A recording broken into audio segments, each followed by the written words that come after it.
Bom dia, pessoal. Professor André, disciplina de português. Pessoal, o nosso conteúdo que vamos estar estudando a partir de agora é o conteúdo de concordância verbal, certo? E o que é a concordância verbal? É quando o verbo se flexiona para concordar com o sujeito.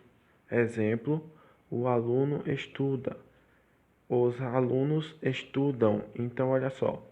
Quando eu digo o aluno estuda, esse verbo estuda, ele está concordando com o núcleo do sujeito, que no caso é aluno. E como eu estou falando de apenas um aluno, está no singular. Logo, o verbo também fica no singular. Então veja que o verbo está concordando com o sujeito, tá? O aluno estuda. E quando eu digo os alunos estudam, eu tenho aí o núcleo do sujeito no plural, alunos. O núcleo do sujeito aí é alunos. Núcleo do sujeito, pessoal, é a parte principal do sujeito, certo? Então a parte principal é a palavra alunos. Então aí o verbo fica no plural, estudam. Estudam está concordando com o sujeito alunos, certo? Então isso que é concordância verbal. A regra geral da concordância verbal é: o verbo concorda com o núcleo do sujeito em número e pessoa. Número se refere a singular e plural, certo? Singular e plural. E pessoa refere-se às pessoas quando nós iremos conjugar o verbo. Por exemplo, primeira, segunda e terceira pessoa do singular, primeira, segunda e terceira pessoa do plural, certo? Então, por exemplo, aqui, ó, nós sairemos mais cedo. Então, aqui, ó, nós. Eu tenho aqui uma oração no plural, certo? E o verbo aqui, ó, sairemos, está no plural. Então, o sairemos é o verbo, está concordando com o sujeito nós. Sairemos está concordando com o sujeito nós. Todos os dois estão no plural, certo? Então aí, ó, o verbo concordando com o núcleo do sujeito, que está no plural, certo?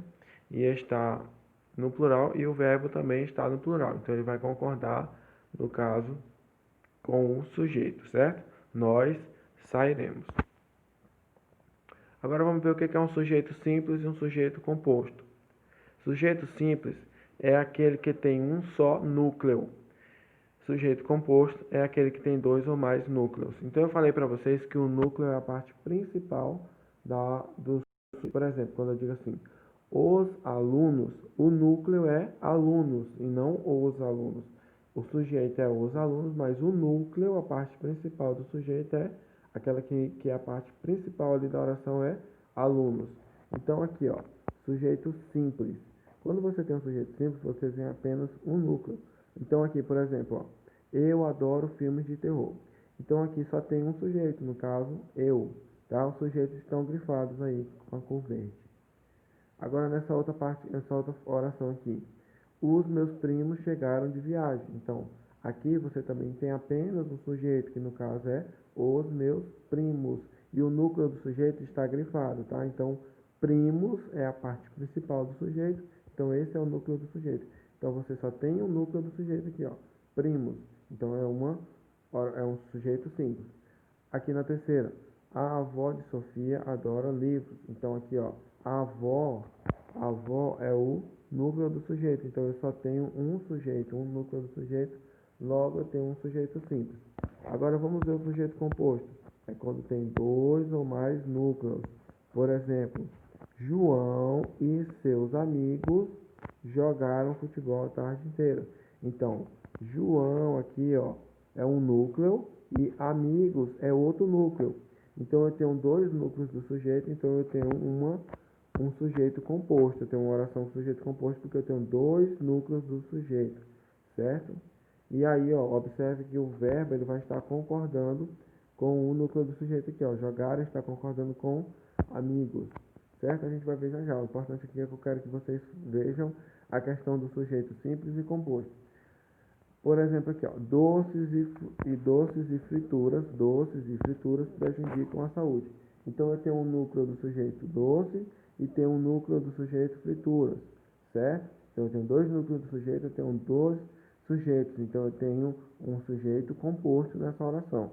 Aqui na última frase, na última oração, o sol, o céu e o mar fizeram companhia à jovem em sua viagem.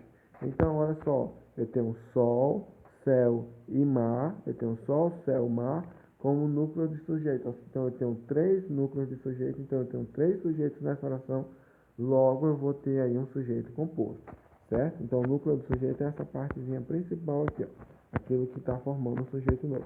E como é que eu sei, professor, o que é um sujeito? Porque o sujeito, pessoal, não necessariamente precisa ser uma pessoa. Olha só, você tem sol, você tem mar, você tem doces, frutas.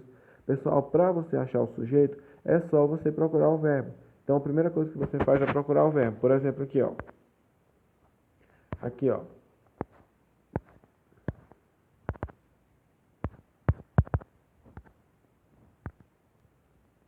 Então, por exemplo, ó, cadê o verbo aqui nessa oração? Eu adoro filmes de terror. O verbo aqui é o adoro, certo? Que vem do verbo adorar. Então, quem adora? Sou eu. Então, quem é o sujeito? Eu. O sujeito, pessoal, é sempre aquele que está praticando a ação. Vamos ver aqui como sujeito não precisa ser uma pessoa. Aqui, ó. Doces e frituras prejudicam a saúde. Cadê o verbo? Prejudicam, né? Que é do verbo prejudicar. E quem é que prejudica? Doces e frituras. Então, quem é que está praticando a ação de prejudicar? Doces e frituras. Logo, doces e frituras é o sujeito do verbo prejudicam. Aqui, o verbo, cadê o verbo? O sol, o céu e o mar fizeram companhia à jovem em sua viagem. O verbo aqui é fizeram, que vem do verbo fazer. E quem é que fez? O sol, o céu e o mar. Logo, eu tenho aí três sujeitos: o sol, o céu e o mar. Certo? Então, eu tenho três núcleos do sujeito, então eu tenho um sujeito composto.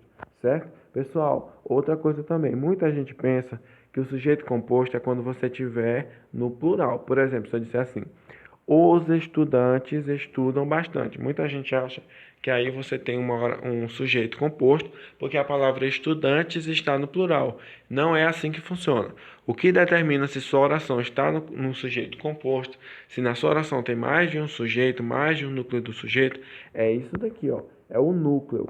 É quantos sujeitos tem na oração. Por exemplo, eu e você somos felizes. Então eu tenho um sujeito composto porque eu tenho eu, você. Eu tenho dois núcleos do sujeito aí, certo? Tenho dois núcleos do sujeito praticando a ação de ser feliz, certo? Agora, se eu digo assim, nós somos felizes, eu tenho aí apenas um sujeito simples, porque eu tenho apenas um núcleo do sujeito, que no caso é a palavrinha nós, mesmo que essa palavra esteja no plural. Então, vamos ter atenção com isso daí, certo? Então, continuando aqui. O sujeito, agora tem uma regrinha aqui que eu queria passar para vocês rapidinho, é quando o seu sujeito for um coletivo, certo? Ah, o que é coletivo, professor? Alcateia, né? Cardume. Coletivos são aqueles que você já sabe que representam um conjunto de pessoas, animais e etc, tá? Um grupo. Então, quando você tem esses coletivos, grupos, certo? Você vai ter uma regrinha que diz que quando você tem um coletivo, o verbo fica no singular, tá? Então, quando você tem um coletivo, o verbo fica no singular. Por exemplo, o rebanho de ovelhas fica no campo. Então, observe essa frase. O rebanho de ovelhas, então você tem aqui um coletivo, né? Rebanho, que é coletivo de ovelhas, fica no campo. Então, olha só, ovelha está no plural, mas o verbo, cadê o verbo fica, ó, do verbo ficar, está no singular, certo? Então, quando você tem um coletivo, o seu verbo ele fica no singular, tá certo? Coletivo é sempre no plural, mas o seu verbo sempre vai ficar no singular. Então, tem essa regrinha aí, para a gente ter cuidado com ela. Chamamos de sujeito coletivo, partitivo, o termo no plural, pessoas, indivíduos, crianças, empresários, funcionários, etc. Em associação com o núcleo do sujeito no singular, que expressa a quantidade, parte, maioria. Pessoal, aí tem os coletivos, né, que você já sabe, certo? Só que tem um tipo de coletivo que é o coletivo partitivo, que é quando o seu coletivo ele não é de todo mundo, ele está falando só de uma parte. Por exemplo, a maioria, a metade, grande parte. Por exemplo, se eu disser assim, a maioria dos estudantes entenderam o conteúdo. Então eu tenho aí um coletivo partitivo. Por quê? porque eu estou falando do coletivo, dos alunos, mas eu não estou falando de todos os alunos, eu estou falando só de uma parte deles. Então, a maioria dos alunos é um coletivo partitivo. Por quê? Porque eu estou falando apenas de uma parte. Deu para entender? Então, o coletivo partitivo é quando eu estou falando do grupo, mas eu não estou falando de todo o grupo, estou falando só de uma parte do grupo. E quando isso acontecer, o seu verbo ele pode ficar tanto no singular quanto no plural. Por exemplo, aqui, ó, a maioria dos moradores concorda com a decisão tomada. Então, olha o verbo aqui, ó, concorda, está no singular. Por quê? Porque ele está, ele está, é, ele está concordando com a maioria dos. Ele está concordando com maioria. Então, a maioria concorda. A maioria concorda. Agora, se você colocasse assim, a maioria dos moradores concordam com a decisão tomada, também estaria certo, porque quando você tem um coletivo partitivo, quando você está falando de uma parte do grupo, o seu verbo ele pode ficar tanto no singular quanto no plural, certo? Então, as duas formas está certo. A maioria dos moradores concorda com a decisão tomada, a maioria dos moradores concordam com a decisão tomada, certo? Agora, se você dissesse assim, os moradores concordam com a decisão tomada, seria o jeito certo. Se você estivesse falando dos moradores de forma geral, todos os moradores, fosse o coletivo comum, né, que é o que fala de todos. Então, os moradores concordam com a decisão tomada. Você não poderia dizer os moradores concordam com as decisões tomadas, porque aí ficaria gramaticalmente errado, ficaria a concordância errada aí. Então, agora, se você estiver falando de uma parte, a maioria dos moradores, você pode falar tanto no singular quanto no plural. A maioria dos moradores concorda com a decisão tomada, porque concorda está concordando com a maioria concorda, e a maioria dos moradores concordam com a decisão tomada, também está certo, porque concordam está concordando com moradores, certo?